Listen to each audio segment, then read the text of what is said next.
Relationships. 3 tips to keep her happy. Some guys who have a long history of different relationships have it the hardest because they're often labeled as a player. What makes it difficult for them is that they're often pigeonholed into the stereotypical guy who can't commit category, which negatively affects how women see them, not to mention how these men perceive themselves. Worse, being through nasty breakups and unpleasant experiences in general can make just about any guy jaded about relationships as a whole. With all of these factors to deal with, how can the average man actively create success in dating and find the ideal relationship? There's nothing complicated about it really. However, most guys take these simple truths for granted. So it's important that you don't underestimate the importance of sticking to some basic habits that will help you keep you and your woman happy. Number 1, don't get too comfortable. Okay, I'm not saying that you should watch every little thing you say or do around your partner. No one wants to be in a relationship where every thought process has to be pre-approved by their significant other. What I am saying is that there is a certain line of familiarity that you shouldn't cross,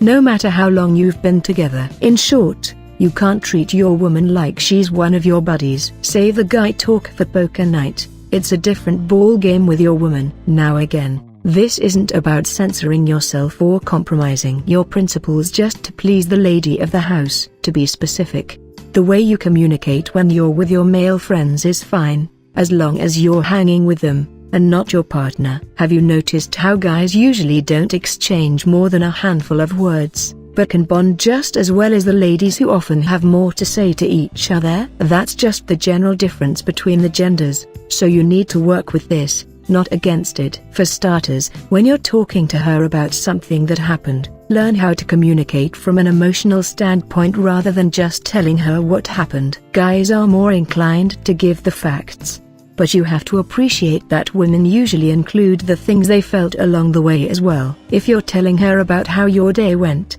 try describing your feelings to better connect to your woman. You'll find that she'll be a lot more responsive when you make this subtle tweak to your communication style. Number 2, keeping in touch, literally, that is. When it comes to staying intimate, you need to think beyond the bedroom. Most guys usually see sex as the only physical means of expressing love, but there's a lot more to it for women. If you want to keep things hot on a long-term basis, don't underestimate the huge difference that little gestures make throughout the day. Don't pass up the opportunity to be affectionate, like briefly hugging your woman from behind when she's doing the dishes, or kiss her before she goes to work. When you're out in public, make sure to hold her hand and put her arms around her when you're watching a movie. These may not seem like a lot on their own, but it matters when you add them up over the days and weeks of being together.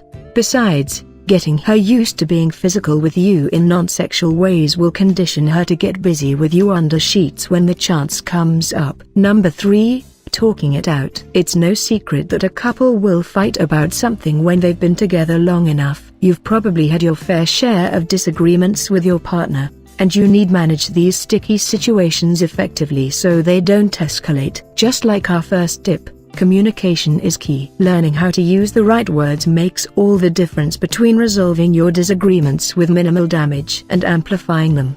The next time you fight over something, try focusing on what exactly got you riled up in the first place instead of trying to blame the problem on her. Women aren't cool with being accused, regardless of whether you think you're right or not. This is not debate club, and the goal is not to attack your partner. Fighting to hurt is the number 1 predictor of divorce, so you need to de-escalate by separating your woman's words and actions from her as a person. Here's an example. Babe, I was really pissed off when you made fun of me in front of our friends for forgetting to take out trash from time to time. Fine, I'm not perfect, but I really think it's not cool because I get the feeling like you're putting me down even if you think that you're just kidding around. In this situation, you could have accused her of being a heartless ballbuster for cutting you down in front of other people. It would be way easy to tell her that you're sick of her crap and storm out the room, but you're better than that. You can take the higher road simply by adjusting your communication patterns when there's a little trouble brewing between you and your lady. By exercising a healthy dose of maturity,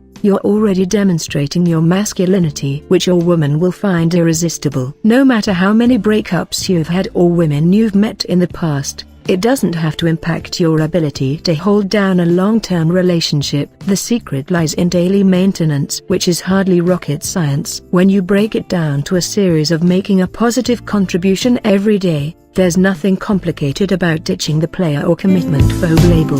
Thank you. If you would like any further advice, click the link below.